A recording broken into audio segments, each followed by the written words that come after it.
Jocelyn Ngonga, bonjour. Bonjour, Jérémy Gustave Zamba. Mesdames et messieurs, chers téléspectateurs de la télévision Proximité Web TV, bonjour.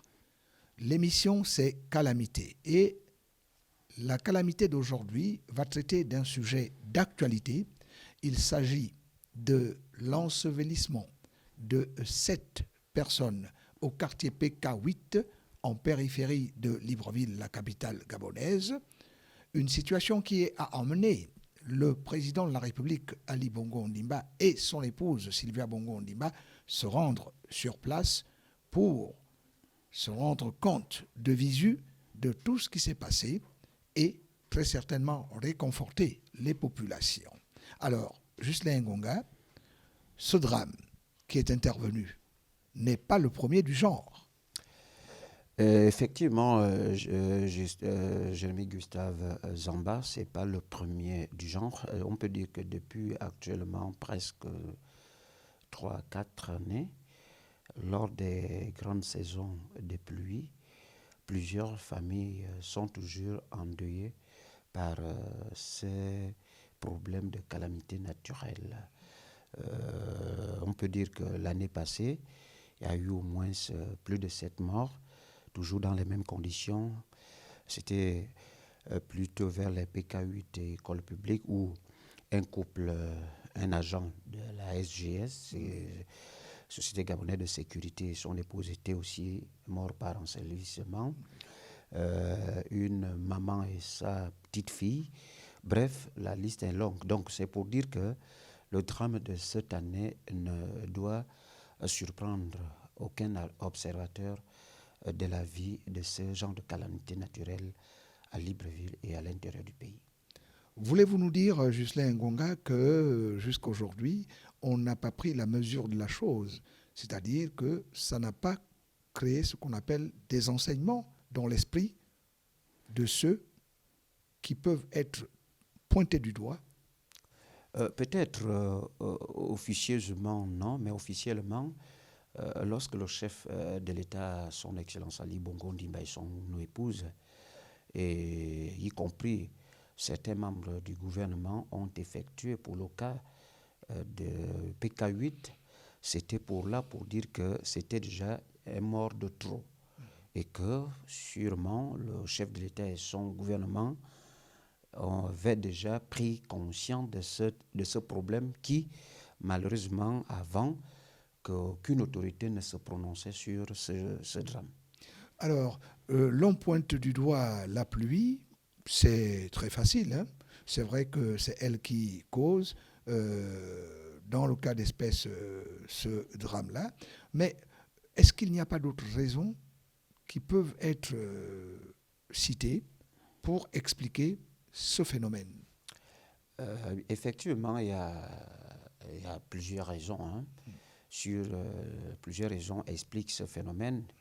Il y a d'abord la première raison, on peut parler le problème de l'urbanisation de nos villes au Gabon, pas seulement la ville de Libreville, puisque les cas de calamité, des inondations à forte pluie, se posent avec acuité dans plusieurs pays. Vous allez aujourd'hui en Mouila. Mouila est presque dans l'eau. Mouila, Port-Gentil, Tchibanga. Oui. Bref, pour ne citer que les populations ont souvent les pieds dans l'eau. Ils sont toujours les pieds dans l'eau. Donc, oui. Cela pose un véritable problème d'urbanisation. Avec ceci qu'il y a de particulier, le risque d'électrocution. L'électrocution, bien sûr. Qu'on néglige, il y a plusieurs qu'on tente à négliger. Voilà pourquoi je dis qu'il y a plusieurs problèmes dont je voulais indiquer qu'il y a les problèmes d'urbanisation de villes du Gabon, bien sûr que dans ces secteurs, plusieurs réformes ont été déjà adoptées par les gouvernements qui se sont succédés à la tête du Gabon depuis l'avènement à la tête du Gabon du président Ali Bongo Ondimba. Il y a ce problème de paupérisation des populations, il y a le problème d'ethno-linguistique des populations, puisque qu'est-ce que j'appelle d'ethno-linguistique? Les populations qui viennent de l'intérieur s'installent souvent sous forme d'ethnie ou à coloration Les parents sont à coloration ethnie, les parents sont à coloration tribale, à corrélation régionale. Et bref, c'est tous ces facteurs, effectivement, que le ministère, normalement, de l'Intérieur, à travers la Direction générale des calamités naturelles, devrait se pencher pour véritablement, avec le ministère de l'Intérieur, via la Direction générale des calamités naturelles, avec aussi le concours du ministère de l'Habitat et de l'Urbanisme, pour essayer un peu de voir les contours de ce problème d'urbanisation des grandes villes, puisque tous les grands centres urbains du Gabon, 80% des populations actuellement vivent dans ces grands centres urbains. Vous venez de citer quelques institutions, dont le ministère de l'Intérieur, qui a une direction chargée des calamités naturelles. Mais est-ce à dire que ces directions-là, par exemple, manquent de suffisamment de moyens pour accomplir correctement leur mission? Oui et non. Peut-être oui. On peut dire oui, peut-être des moyens matériels, mais non, les moyens humains. La première force, puisque je me rappelle, sous l'ère du président Feu Omar Bongo, il y avait un ministère spécialement des calamités naturelles. Et ce ministère avait initié un certain nombre de séminaires à l'intention de toutes les ONG, des associations qui luttent contre ces phénomènes-là. Mais malheureusement, ce ministère n'existe pas, puisque c'est le ministère de l'Intérieur qui englobe toutes ces missions qui ont lieu avec les calamités naturelles. Donc, s'il y a déjà le ministère, ça veut dire qu'il y a aussi la ressource humaine.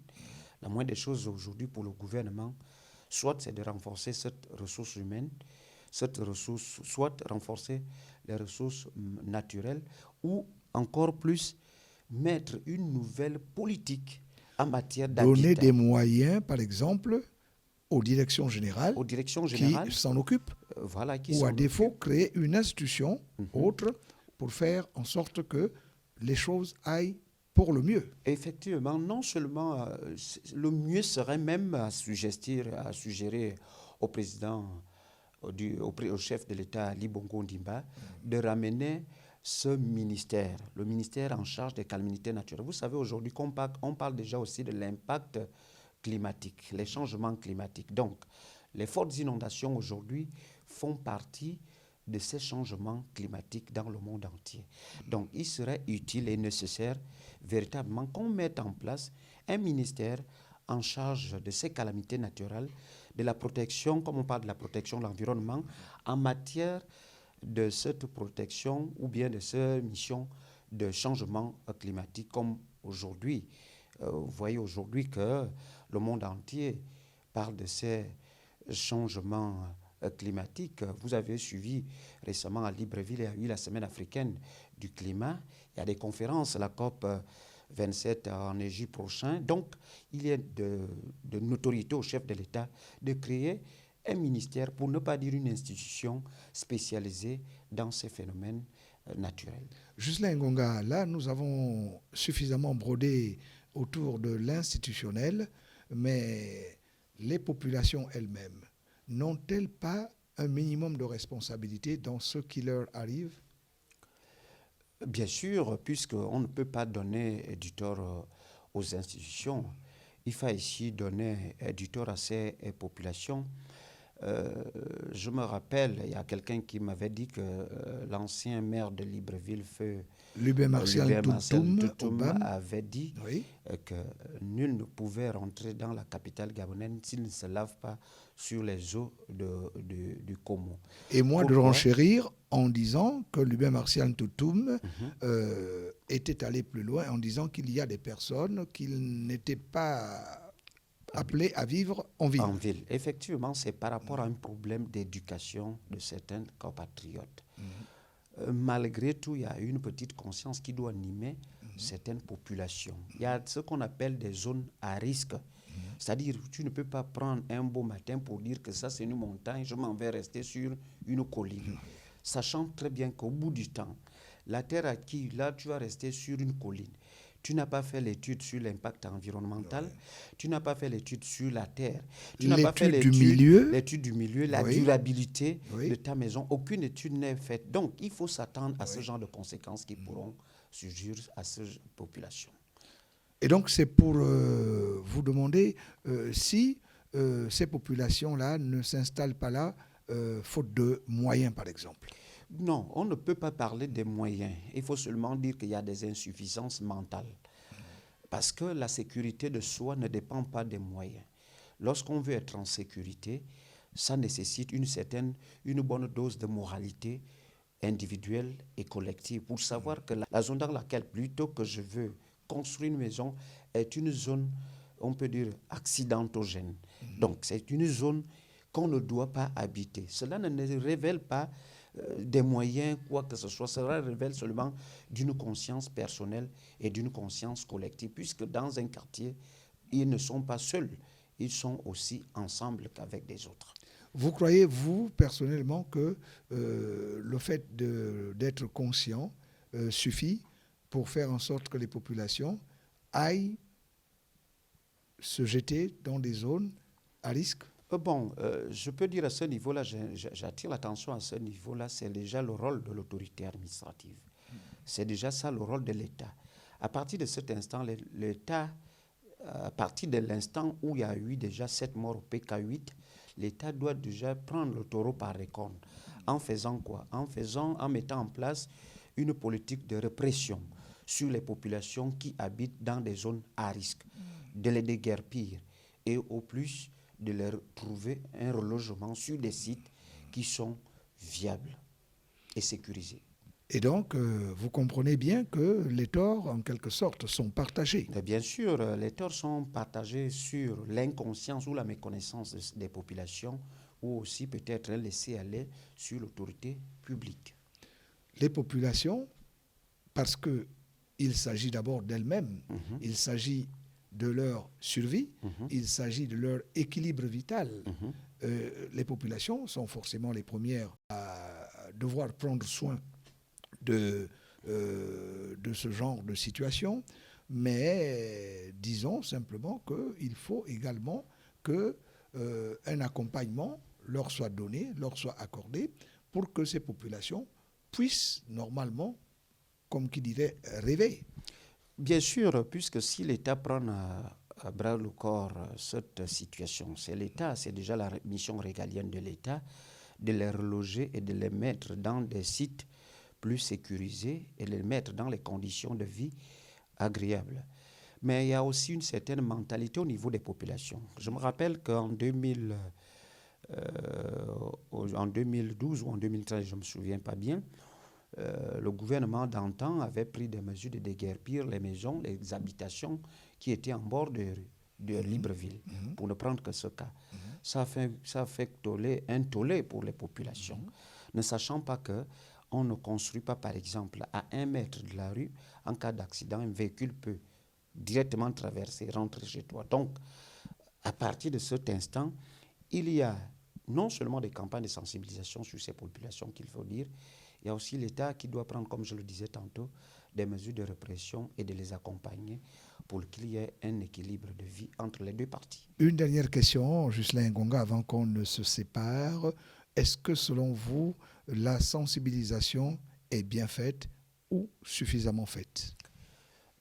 La sensibilisation est peu faite. Elle est faite, mais elle est peu faite. Comme je disais, il y avait une forte sensibilisation lorsque il y avait un ministère de tutelle, c'est-à-dire le ministère des calamités naturelles avant, dans les gouvernements d'antan. Mais après un temps, on n'entend plus parler. Beaucoup ne savent même pas qu'il y a une direction en charge des calamités naturelles qui est sous tutelle du ministère de l'Intérieur. Donc, à partir de cet instant, il faut beaucoup communiquer auprès des populations pour qu'ils s'imprègnent des réalités auxquelles ils vivent.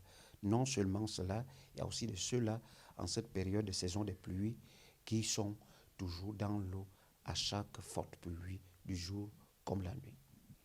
Ghislain Ngonga, journaliste intéressé par les questions environnementales, était notre invité dans ce numéro de Calamité qui s'achève. Nous vous remercions d'avoir été une fois de plus des nôtres et vous donnons rendez-vous lors d'un prochain numéro. Merci.